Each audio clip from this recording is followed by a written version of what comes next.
আর এই মুহূর্তে আরেকটি ব্রেকিং নিউজ আপনাদের সামনে। 3 দিন আগে পাকিস্তানের নিরাপত্তা বাহিনীর ওপর হামলা করে টিটিপি। তেহরিকে তালিবান পাকিস্তান বা টিটিপির বিরুদ্ধে এবার ব্যবস্থা নিতে তালিবানিদের শরণাপন্ন পাকিস্তান। টিটিপি দৃষ্টান্তমূলক শাস্তির দাবি করছে পাকিস্তানের প্রধানমন্ত্রী শাহবাজ শরীফ। তালিবানের সমর্থন ভিক্ষা শাহবাজ শরীফে। নিজের দেশকে রক্ষায় ব্যর্থ শাহবাজ শরীফ প্রশাসন, তাই কি তালিবানি এখন একমাত্র ভরসা পাকিস্তানের?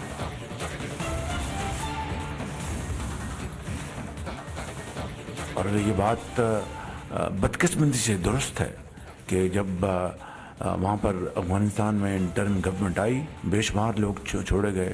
मैं इसको ज़ाती तौर पर गवाह हूँ, मैं जानता हूँ। पार्लियामेंट में सेशन हुए, जो मेरे कॉलीग्स इस तरफ बैठे हैं, इस तरफ बैठे हैं, उस बात को जानते हैं। बहरहाल that is thing of the past.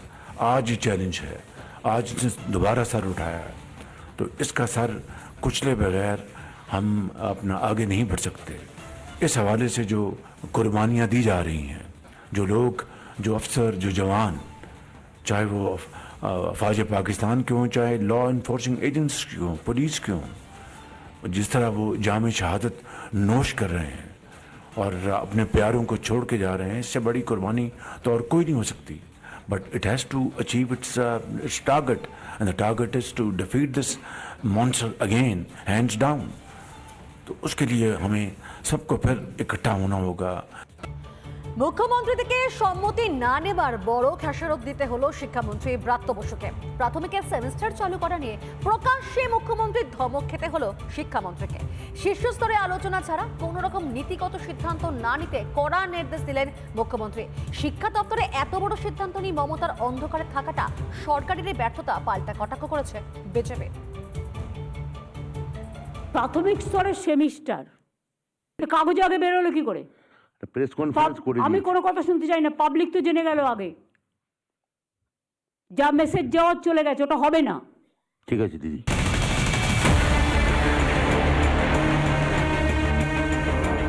শুনলেন, কি বুঝলেন?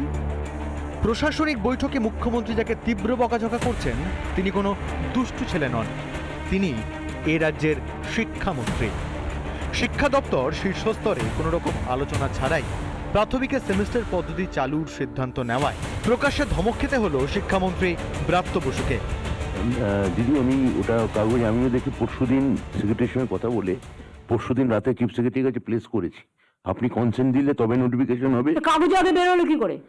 প্রেস কনফারেন্স করে আমি কোনো কথা শুনতে চাই না, পাবলিক তো জেনে গেল আগে। যা মেসেজ যাওয়ার চলে গেছে, ওটা হবে না। ঠিক আছে দিদি।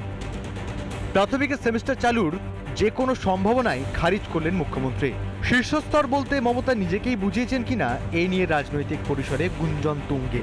এদিকে আচমকা মুখ্যমন্ত্রীর এই বিস্ফোরণের সামনে পড়ে অপ্রস্তুত হয়ে পড়েন ব্রাত্য বসু। কাচুমুচু মুখ করে ধমক শুনে যাওয়া ছাড়া সেভাবে আর কোনো কথাই বলতে পারলেন না তিনি।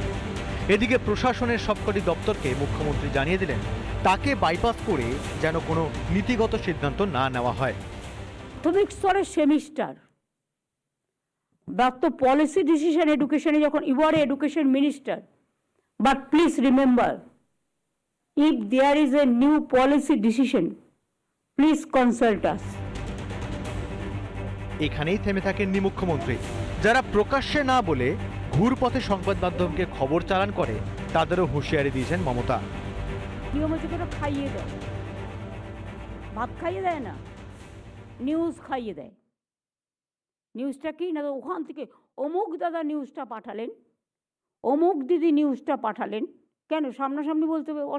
অসুবিধার কী আছে? যারা পেছন থেকে পাঠায় তারা ব্যাকডেটেড, তাদের ব্যাকবোনটা একটু দুর্বল।